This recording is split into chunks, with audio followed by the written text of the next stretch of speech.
Hello students, आज हम 11th class की फर्स्ट बुक हॉर्नबिल की फर्स्ट पोयम द फोटोग्राफ पढ़ेंगे। Photograph poem is written by Shirley Toulson. Shirley Toulson के द्वारा लिखित है। फोटोग्राफ पोयम में कवित्री ने 3 फेस का वर्णन किया है। First face before her birth, उसके जन्म से पहले का है। उस समय कवित्री एक फोटोग्राफ देखती है, अपनी माँ के बचपन का फोटोग्राफ देखती है, जिसमें उसकी माँ और 2 उसकी चचेरी बहन सी हॉलिडे के लिए बीच पर जाती है, समुद्र के तट पर जाती है, और जहां पर वो पैडलिंग बोटिंग के लिए जा रही है, वॉकिंग के लिए जा रही है। और वो दिखाती है कि देखो यहाँ पर 2 जो चचेरी बहन है, डॉली एंड बेटी है, उस समय हमें सी हॉलिडे के लिए कैसी ड्रेस पहनाई गई थी, और जो बड़ी लड़की है यानी कि जो पोइटेस की माँ है वो बीच में खड़ी है, जबकि पोइटेस की जो कजन्स है दोनों ने हाथ पकड़ा हुआ है। और जो अंकल है, जो the person who is taking photographs, जो अंकल है वो फोटो ले रहा है, जबकि तीनों लड़कियां हवा के कारण उनका जो हेयर है वो रफल्ड है, बिखरे हुए हैं, उनके मुंह पर आया हुआ है। उनमें से वो स्माइल कर रही है, अंकल की तरफ देख रही है। उनके सेकंड फेज में यानी कि थर्ड स्टैंजा में कवित्री की माँ है, अपने 20 या 30 साल बाद अपने स्नैपशॉट को देखती है और कवित्री को बताती है, देखो हम समुद्र तट पर जाते थे तो किस प्रकार ड्रेस पहनते थे। अब कवित्री की माँ नहीं रही है, तो कवित्री बताती है कि उसकी जो माँ है, उसकी माँ की जो हंसी है वो कवित्री के लिए अब पास्ट हो चुकी है, भूतकाल बन चुकी है, पास्ट मेमोरी हो चुकी है। जबकि माँ के लिए सी हॉलिडे जो कि अब खत्म हो चुकी है, उसकी कजन भी जा चुकी है दुनिया से, वो उसकी माँ के लिए पास्ट है। यहाँ पर 2 पास्ट है, सी हॉलिडे पास्ट फॉर मदर, और माँ की जो हंसी है वो पोइटेस के लिए है। थर्ड फेज में हम देखते हैं कि पोइटेस बड़ी दुखी है, अपनी माँ का वो पुराना फोटो देखती है, बड़ी ही इमोशनल हो जाती है, भावुक हो जाती है, और बहुत ही मुश्किल से उसे भुलाने की कोशिश करती है। लेकिन वो सोचती है सरकमस्टांसेस ही ऐसी है, साइलेंसिस यानी कि जो खामोशी है वही पोइट्री को खामोश कर देती है। यानी कि माँ की याददाश्त को भुलाना चाहती है, लेकिन वो भुला नहीं पाती है। Now let us discuss the poem. This poem is a tribute to her mother. यह जो पोएम है कवित्री के माँ के प्रति उसकी ट्रिब्यूट है। The cardboard shows me how it was when the 2 girls cousins went paddling, each one holding one of my mother's hand, and see the big girls some 12 years or so. इस कविता में यहाँ पर बताया गया है कि कवित्री जो है अपनी माँ का बचपन का एक पुराना फोटो देखती है, और फोटो में क्या डिस्क्राइब है, उसमें 3 लड़कियां हैं। एक लड़की बीच में खड़ी हुई है, वो पोइटेस की माँ है, और दोनों तरफ जो है होल्डिंग हर हैंड्स, जिन्होंने उसके हाथ पकड़े हुए हैं, डोली एंड बेटी, वो उसकी कजन है, चचेरी बहन है। This describes in the photographs. तो हम कह सकते हैं कि ये जो पोएम है ये एक ट्रिब्यूट है, tribute to her mother. This poem is tribute to her mother. She is looking at an old photograph. वो एक बहुत ही पुराना फोटोग्राफ देख रही है of her mother. The picture has 3 girls, 2 girls, cousins, and 1 her mother. The picture has 3 girls in which the middle one is the oldest and tallest. Picture में जो 3 लड़कियां हैं उनके बीच में जो ओल्डेस्ट है, टॉलेस्ट है, वो कवित्री की माँ है। Each one holding one of my mother's hand. कवित्री डिस्क्राइब कर रही है कि दोनों ने मेरी माँ का हाथ पकड़ा हुआ है। And see the big girls, who is the big girls, poetess mother, some 12 years और सो। यहां पर कवित्री की माँ की एज बताई गई है कि उस समय at the time when the photo captures, जब फोटो लिया गया था तो उसकी उम्र 12 years थी। All 3 students, जो तीनों लड़कियां हैं, स्टिल शांत खड़ी हुई है, to smile through their hair, और उनके जो बाल है रफल्ड है, RUFFLED, रफल्ड, उलझे हुए हैं। All three stood still to smile through their hairs. They are standing on the beach. वे समुद्र के किनारे खड़ी हुई है और जो हवा के चलने से उनके जो हेयर है रफल्ड है, बिखरे हुए हैं उनके चेहरे पर।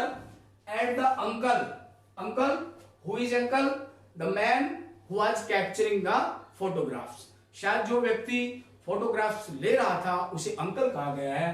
Eight the uncle with the camera, और they are looking towards the uncle who was capturing the photograph. वे तीनों ही लड़कियां उस अंकल की तरफ देख रही है जो फोटोग्राफ्स ले रहा है। ए स्वीट फेस, यहां पर बताया गया है कवित्री ने कि उस समय at the time of photographs उसकी मां का जो चेहरा है बहुत ही स्वीट था, बहुत ही सुंदर और मधुर था। माय मदर बताती है कि मां का जो चेहरा है बहुत ही स्वीट था। That was before I was born, और ये समय बताया गया है कि वो चेहरा कब का था। कवित्री बताती है कि उस समय मेरा जन्म भी नहीं हुआ था। At the sea which appear to have changed less, अब यहां पर बताया गया है कि समुद्र में जो फोटो लिया गया है वहां पर एक तरफ नेचर है, sea represents the natures, feet represents the humans activity. यहां पर बताया गया है कि जिस समुद्र में वो खड़े हुए हैं, जहां पर उनका फोटोग्राफ लिया गया है, नो चेंज, उसमें चेंज तो आया है लेकिन लेस, बहुत ही कम परिवर्तन हुआ है। दूसरी तरफ on the other hand was their terribly transient fit, transient momentary, MOMENTARY, momentary, या हम कह सकते हैं शॉर्ट टाइम। जो फिट है, पैर है, उनको ट्रांजिएंट कहा गया है, क्षणभंगुर कहा है। क्षणभंगुर जो बहुत ही मोमेंट्री होता है, एक जो मोर्टल होता है, जो नाशवान होता है। टेरिबली यहां पर एडजेक्टिव है, टेरिबली, उनके जो क्षणभंगुर पैरों को समुद्र धो रहा था। यहां पर दो चीजें हैं, एक तरफ वो जो खड़े हुए हैं समुद्र में, वो रिप्रेजेंट करता है नेचर को, नेचर नेवर चेंज्ड, कभी बदलती नहीं है। दूसरी तरफ उनको जो पैर है उनको कहा गया ट्रांजिएंट फिट्स। यहां पर ये बताया है कि मेंस एक्टिविटी जो है वो हमेशा मोमेंट्री होती है, क्षणभंग होती है, जबकि प्रकृति चेंजेबल नहीं होती, परिवर्तनीय नहीं होती। Now let us discuss the second phase of the poem. Some 20-30 years later, कुछ 20-30s, लगभग 20 या 30 साल बाद, कवित्री की जो मां है वो 20 या 30 साल बाद बताया गया है इसमें, उस फोटो को देखती है जिसमें उसकी दो कजन्स हैं, वो स्वयं है उसमें, और वो सी बीच पर बोटिंग पैडलिंग के लिए गई है, सी बीच पर एंजॉय करने के लिए गई है, हॉलीडे बिताने के लिए गई है। और उस फोटो को कवित्री की मां 20 या 30 साल बाद देखती है।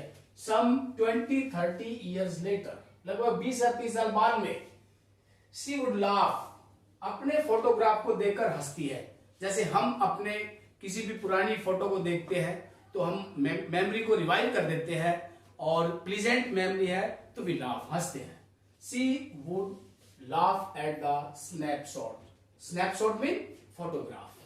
Photographs defines the sense of past, photographs जो है भूतकाल की याददाश्त का प्रतीक है।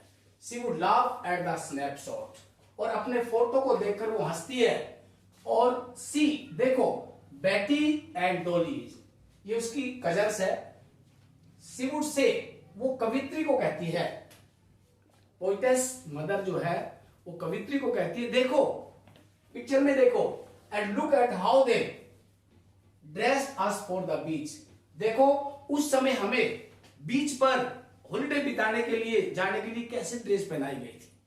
यहां पर कवित्री अपनी ड्रेस का वर्णन करती है। The sea holiday was her past, यहां पर कवित्री बताती है कि sea holidays was her mother past, कि सी हॉलीडे है उसकी मां का भूतकाल है। और माइन, माइन यहां पर पोइटेस अपने बारे में बताती है इज हर लाफ्टर बोथ। यहां पर दो पास्ट है। First sea beach holiday was her mother past, her mother laughter is now poetess past. और यहां पर जो मां की हंसी है वो कवित्री के लिए पास्ट है, जबकि स्नैपशॉट है वो मां के लिए पास्ट है। Was her past, mind is her laughter. Both राई with the labors is of loss. Dry means dry humor. HUMOUR. Disappointed. या ironic. यहां पर जो राई है वो lot of meanings, dry humour, disappointed, ironic. यहां पर एक विडंबना है, व्यंग है, निराश है। With the लेबर्ड is of loss. यहां पर लॉस है, दो तरह का लॉस है। कवियत्री ने, पोइटेस ने अपनी मां को खोया है, ये पोइटेस का लॉस है। जबकि मां का लॉस है, उसकी जो बीच हॉलीडे थी वो अब जा चुकी है, उसकी कजन भी जा चुकी है। ये जो लॉस है ये मां का लॉस है, और दोनों ही अपने लॉस को बहुत ही डिसपॉइंटेड है, बहुत ही निराश है, भुलाना चाहती है। यहां पर जो पोइटेस ने लेबर्स और ईज, दो अपोजिट मीनिंग, दो अपोजिट आइडिया को यहां पर लागू किया है, इसलिए हम यहां कह सकते हैं कि यहां पर ऑक्सीमोरन, MORN, ऑक्सीमोरन है। लेबर्स और ईज, लेबर्स बहुत ही मुश्किल से, ईज मीन आसानी से। यहां पर ऑक्सीमोरन है, it refers to combines two opposite ideas और वर्ड्स। यहां दो अपोजिट आइडियाज और वर्ड को दिखाया गया है, ऑक्सीमोरन यूज किया है, यहां पर लिटरेरी डिवाइस को यूज किया गया है। तो दोनों ही अपनी अपनी जो लॉस है उनको भुलाने की कोशिश करती है। नाउ सम 20-30 years later, लगभग 20 या 30 साल बाद कवित्री उस फोटो को देखती है और बताती है कि देखो, हम समुद्र पर जा रहे थे, बीच पर जा रहे थे, तो किस प्रकार की हमें ड्रेस पहनी हुई है, डोली है, बेटी है जो मेरे साथ है, कजन्स है। और कवित्री बताती है कि माँ की जो लॉस है, माँ की जो क्षति हुई है वो ये है कि उनकी चचेरी बहन भी नहीं हुई है, और उनकी जो सी हॉलीडे है वो अब पास्ट हो चुकी है, जा चुकी है। और कवित्री के लिए सबसे बड़ा लॉस है कि उसकी माँ मर चुकी है। Now she has been dead nearly as many years. अब उसे मरे हुए इतने ही दिन हो गए हैं जितने दिन वो फोटो में थी, यानी कि 12 years old at the time of photographs. The poetess mother was 12 years old। तो उसे मरे हुए भी उसको 12 साल हो गए हैं। as that girls lived and of the circumstances।